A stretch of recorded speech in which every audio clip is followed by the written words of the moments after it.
Sisase Bergville la sikhona kwi-event enkulu kakhulu ukhahlamba Maskandi Festival la kunezinto khona ke eziningi sibone kumbukisana weimoto ngokuhlukahlukana kwazo sibonile lapha na ke o7 seats sasibona nazo ke izikwele saphinde sabona nama quantum ekhona engasho ukuthi uToyota simbona umkhulu kakhulu lana shuthi uToyota awumncanyanga mkhulu kakhulu kwibrand enkulu kakhulu sisiwami ngifuna ukuchaza ngiyakubona ugqoke iskipa lana ke esikhombisa khona ukuthi sembonini yawona kamatekisi noma ke kuona ke uToyota mhlambe mangase ngibuza ukuthi mhlambe iqhaza olibambile la noma ozolibamba iliphi ngikunika ithuba ubingelele uyichaze. Sanibonani uzaza Mhlongo obuya ehalfway honeydew eToyota eGoli. The reason ngilana it's because njalo since waqala umdlalo wamanzi sa decide ukuthi ngoba into esupporta thina Toyota bathenga kuthina imoto yonke inhlobo yemoto edlalayo la sinayo eToyota, so why not ithi sizo supporta because bese sizwile ukuthi amanye ama Toyota abanqabile abantu bezocela ama sponsor, so thina sasukuma as halfway honeydew sathi ithi sisukumele lento yamatekisi, into yamaveni, into yama7 seater.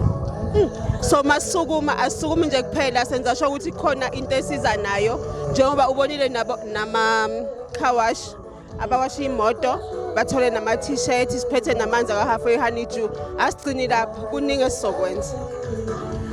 okuyinto mhlambe wena ekhaya mawudlula estradini ungayinakile ubona ukhawashe washa imoto namhlanje uToyota uphumile wazonikela ngeinsiza kusebenza wabanika ikipa sabona futhi ukuthi uzodlala elikhulu iqhaza kubashayeli esibona kakhulu ukuthi ke muhle umsebenzi eniwenzayo noma ke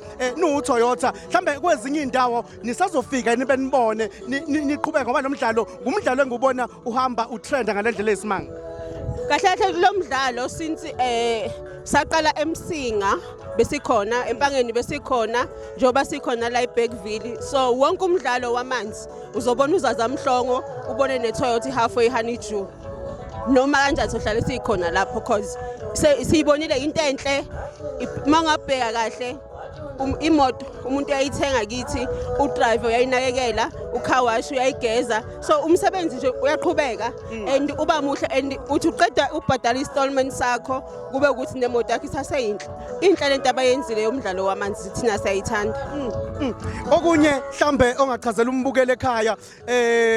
mhlambe abantu abanjengabashayeli siyazi ukuthi imoto akuzona ezabo mhlambe ngelinye ilanga kukhona nina enothi mhlambe namhlanje umncintisane wethu subhekise kumshayeli mhlambe nibeke mhlambe u7 seat ngiyazi ukuthi umsebenzi wekhumbi une process udinga amaphepha kodwa mhlambe kukhona mhlambe ngelinye ilanga simbone mhlambe nimnika noma i-private car yaka Toyota ngelinye ilanga einhlelweni zenu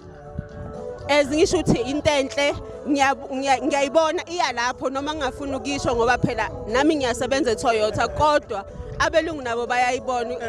because the more siza la sithola ama customer amaningi bayathenga imoto, the more bathenga mhlambe sesikhuluma sesikhuluma ngabagibeli ke usubalile udriver ukuthi akabe clean sabala imoto ukuthi ayibe clean mhlambe sesibuka kabagibeli mhlambe yiphi indlela abakumele beyiphathe ngayo njengokutshinga amaphepha phansi mhlambe njengoba uthi nje kubagibeli into engayisho lento yomdlalo wamanzi nje ifundise nabo ukuthi laba abantu babalekile labantu bamatekisi, so at least isekhona nokuhloniphanyana okusekukhona, so ngiyafisa ukuthi nabagibeli bamhloniphe utaxi driver bamhloniphe nomuntu oyiklinayo leyo tekisi because benzela bona ukuthi nabo mabe emsebenzini yonke into ebe right, inhlonipho nje into ebalekile engiyifisayo yenzeke. Yes. Okay. Nakho kunye nje usalesman mhlambe masikhuluma ngamanani njengamanje masikhuluma ngendaba ukuthi mhlambe mawufuna ukuza kaToyota mhlambe umuntu engahlela kanjani noma ke nimi kanjani enhlelweni zamanani enu okudayisa imoto zikhona njengamanje especially nama no deposit kuzo zonke imoto kuya ngegama lakho uthi linjani. Ngikhona ku TikTok kakhulu uzaza Mhlongo abantu bengangilandela ba check ngiyakhona nokuadvise kakhulu laba basuke lokho bezama befuna imoto bengayitholi beshaya i-credit score, ngiyakhona ukuadvise ama customer wami ku TikTok bayangifonela bangu WhatsApp kuba easy kanjalo ukuthi ngithole imoto. Sinama no deposit kuya yonke inhlobo yemoto kuya ngokuthi uqualify kanjani. Yes. Nama installment aya depend ukuthi ayiphi imoto. So ngasho ukuthi wozani uzothenga imoto halfway honeydew because isikhathi siyahamba. Yes. Wow, simzuleke uzazi Mhlongo intokazi uzaza Mhlongo from ke ka Toyota echaza kabanzi ukuthi ke iziphi inhlelo kabayihlelile ngawo ke lo mcimbi wengezo weimoto nokunye ke mawufuneka ukuthenga imoto khona ke ka Toyota ke. Siswami ngibonge kakhulu, ngiyabonga kakhulu. Thank you.